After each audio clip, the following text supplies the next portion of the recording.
సుందరకాండ పారాయణాన్ని విన్నవారికి చదివినవారికి ఆ హనుమంతుడు సకల జయాలను శుభాలను ఐశ్వర్యాలని తప్పకుండా కలుగజేస్తాడు. కాబట్టి మీరు కూడా నాతో పాటు ఈ సుందరకాండ పారాయణం చేసి తరించండి. శ్రీమద్ రామాయణం సుందరకాండ 36వ అధ్యాయము. సీత పలికిన పలుకులన్నీ శ్రద్ధగా విన్నాడు హనుమంతుడు. సీతతో ఇలా అన్నాడు: ఓ వైదేహి, నేను రాముడు పంపగా దూతగా నీ వద్దకు వచ్చాను. రాముడు క్షేమంగా ఉన్నాడు. నీ క్షేమ సమాచారములు తెలుసుకుని రమ్మని రాముడు నన్ను నీ వద్దకు పంపాడు.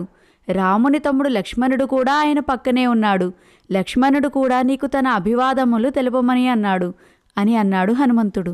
రామలక్ష్మణుల క్షేమ వార్తలు విన్న సీత ఆనందంతో పొంగిపోయింది.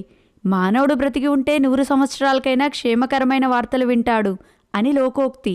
నేను ఇన్ని రోజుల నుండి రాముని క్షేమ వార్తల కోసం ఎదురుచూస్తున్నాను. నీ వలన రామలక్ష్మణుల క్షేమం గురించి తెలుసుకున్నాను. నాకు చాలా సంతోషంగా ఉంది అని పలికింది. హనుమంతుడు ఆమెకు దగ్గరగా వెళ్ళాడు. హనుమంతుడు దగ్గరగా రావడం చూసి మరలా సీత మనసులో అనుమానం కలిగింది. వీడు మారువేషంలో ఉన్న రావణుడు కాదు కదా అని అనుమానించింది. అయ్యో, నేనెంత మందమతిని! నా విషయాలన్నీ అనవసరంగా ఇతనికి చెప్పాను. ఇతడు మాయావేషంలో వచ్చిన రావణుడు, సందేహం లేదు. లేకపోతే నా దగ్గరగా ఎందుకు వస్తాడు? నేనితనికి దూరంగా ఉండాలి అని సీత దూరంగా జరిగి కూర్చుంది. హనుమంతునికి ఏమీ తోచలేదు. సీతమ్మ తనను అనుమానిస్తూ ఉంది. ఆ అనుమానం తీర్చడం ఎలాగా అని ఆలోచిస్తున్నాడు. 2 చేతులు ఎత్తి సీతమ్మకు నమస్కారం పెట్టాడు. అంతకన్నా ఏమీ చేయలేక. కానీ సీత భయంతో వణికిపోతూ ఉంది. కానీ తనకు నమస్కరించుచున్న హనుమను చూసి సీత భయం కొద్దిగా తగ్గింది.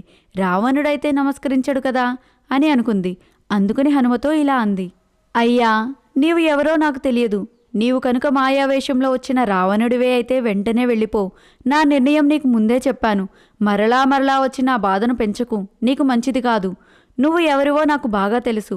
నేను ఆశ్రమంలో ఉండగా పవిత్రమైన సన్యాసి రూపంలో వచ్చావు. నన్ను అపహరించావు.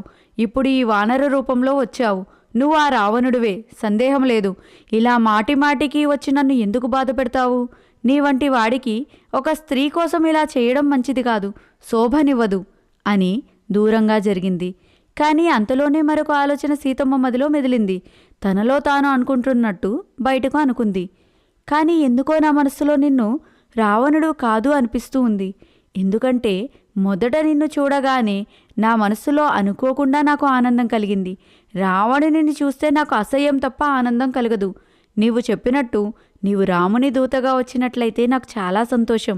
నీవు గానం చేసిన రామకథ నాకు చాలా ఇష్టం.